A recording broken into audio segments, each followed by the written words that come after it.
dat je dan heel goed tot 10 kan tellen en dat er geen stress is. Al 40 jaar wordt er professioneel gevliegerd op het strand van Cadzand. Vliegeraars uit het hele land en daarbuiten komen met karren vol vliegers om een zo groot mogelijke show te geven.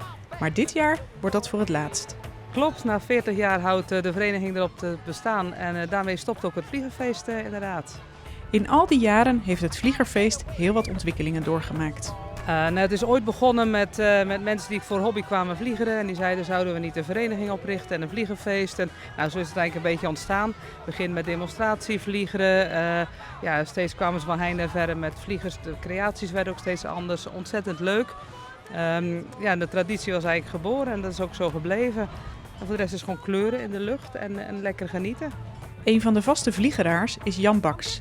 Hij komt al 32 jaar naar Cadzand en vertelt graag over de geschiedenis van het vliegeren. Maar ik vind het altijd leuk om mensen te laten zien wat vliegeren inhoudt. Ook zelfs papieren vliegers heb ik hier liggen om te zien wat wij vroeger maakten. Zelfs tot knipvliegertjes, wat de mensen niet eens meer weten wat het is.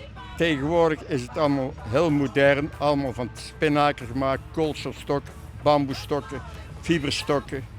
Ofwel vliegers die zonder stokken vliegen, dat zijn, wij noemen dat luchtballonnen, heel cru gezegd.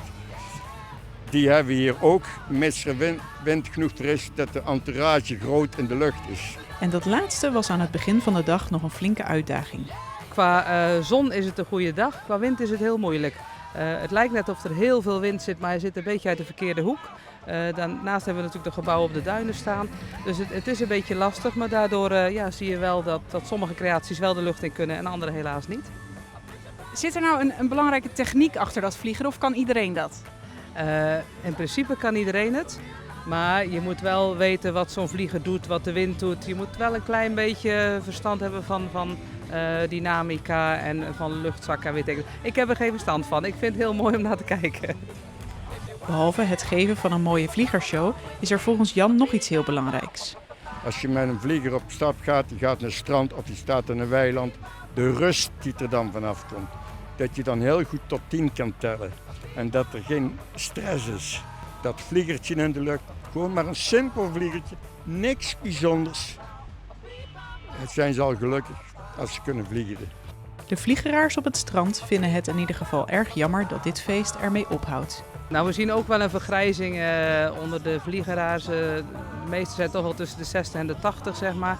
Maar als iemand het wil overnemen, dan kan dat in principe wel. Alleen dan moet iemand opstaan die dat wil doen.